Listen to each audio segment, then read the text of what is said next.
was our first attempt to coordinate and to work a mural. I had never seen murals in my life.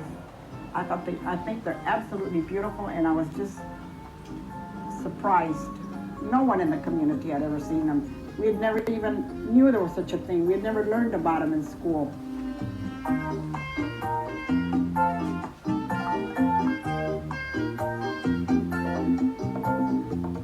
These were the first murals in the park, a celebration of all the images from the Chicano experience.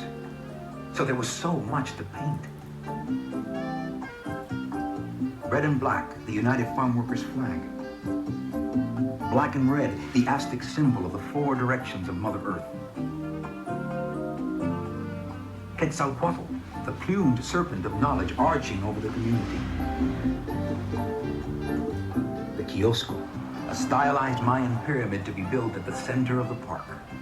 La Muerte, the Mexican death skeleton, reminding everyone of the everlasting dance between life and death and life. And the mestizo face, symbol for the fusion of Indian, Spanish, and Chicano cultures. The murals reached back and then forward to the present and beyond into the future. Chicano Park all the way to the bay. We will have Chicano Park all the way to the bay.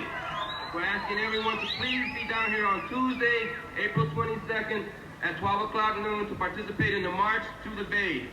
Chicano Park was a flowering of Chicano power. All the way to the bay, extend the park to the bay, and reclaim the waterfront from industry. The ancient prophecy for a new Aslan was answered. The trodden grass had risen up, thirsty, and drank the sweet water of victory. The park had been won. Now it would be made beautiful. Fill it with murales, fill it with murals. The empty pillars waited. New Chicano art was about to emerge for the world to see. We organized ourselves to do the first murals in 1973. That whole process of doing the murals and trying to get permission from the city was very difficult. We had to do a lot of bureaucratic red tape. There was a lot of paperwork. Every time we accomplished one step, there was always another step. My involvement as an artist was the fact that we started having art exhibits. We started doing posters. And when there was a march or a rally or something was happening politically, we were able to do images that dealt with that.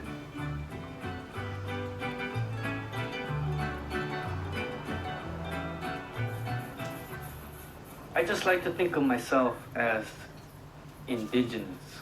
I wanted to give pride and identity to my own people. I wanted them to realize that they have roots in this continent.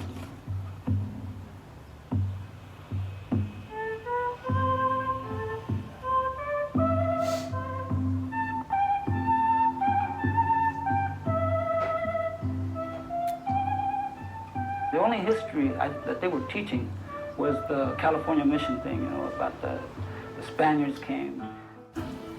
I ended up going down into Mexico, and we traveled down there for almost a month. And during that time, I would stop every place that I knew where there was some kind of monumental sculpture or mosaic or murals. You could see everything, the movement in it. I became aware of the concept of mural painting. That influenced me a lot. I remember my work changing dramatically after seeing that. So when I got back, I went back to my drawings for the mural that I was working on. And the images just began to jump right out of it.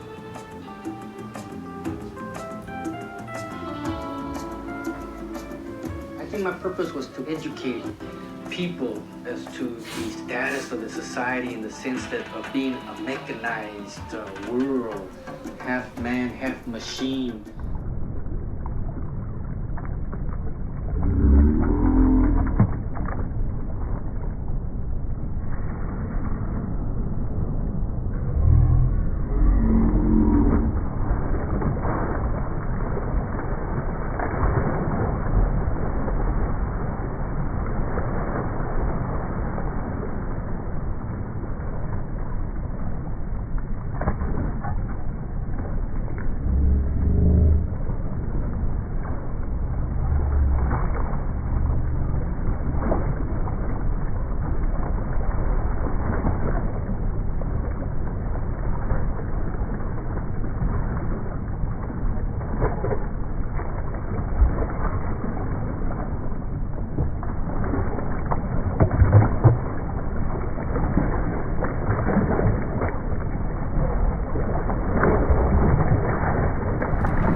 The 60s, when the young people that had lived in this neighborhood, they went to college or they went in the service and they came back, they woke everybody up. That's the way I got involved. We wanted a park. There was a community council meeting at the school every month, and we were told that we would get a park. And these meetings went on for at least 3 years, and nothing ever happened. No park. In 1970, the city began construction of a highway patrol station on that same piece of land under the bridge the residents had wanted for a park.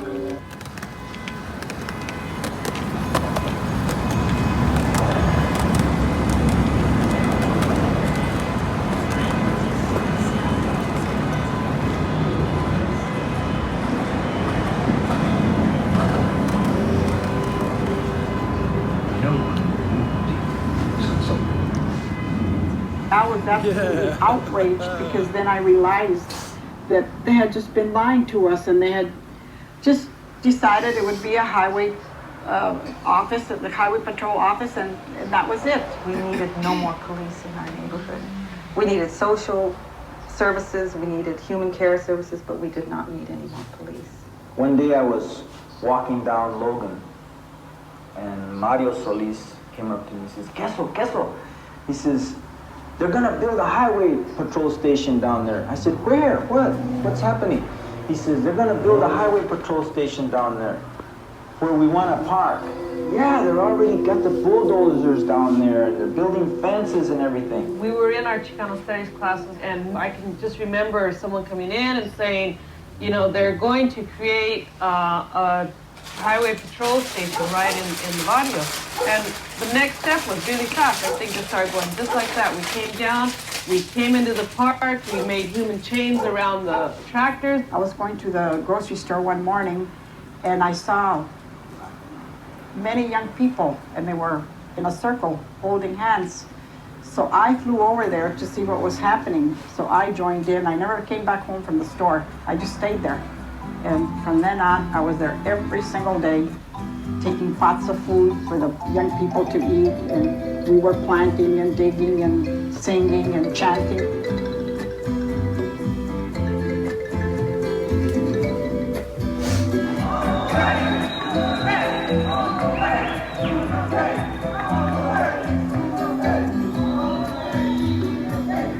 In the year 1970, the city of San Diego, under the Coronado Bridge, lied a little piece of land. A piece of land that the community of Logan Heights wanted to make into a park. A park where all the chavalitos could come and play in, so they wouldn't have to play in the street anymore and get run over by a car. A park where all the viejitos could come and just sit down and watch the sun go down in the tarde.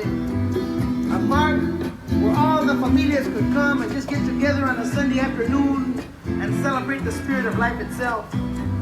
But the city of San Diego said, chale, we're gonna make a highway patrol substation here, man. So on April the 22nd, 1970, La Raza of Logan Heights and other Chicano communities of San Diego got together and they organized and they walked on the land and they took it over with their picks and their shovels and they began to build their park.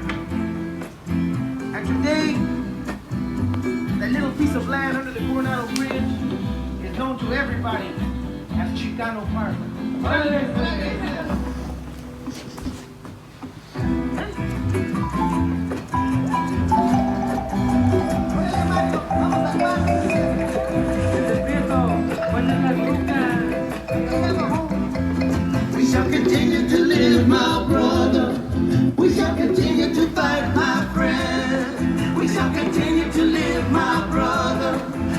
continue to fight, my friends. For Chicano Park, under the bridge. For Chicano Park. It was the first time that we had all come together in a sense of unity for ourselves and our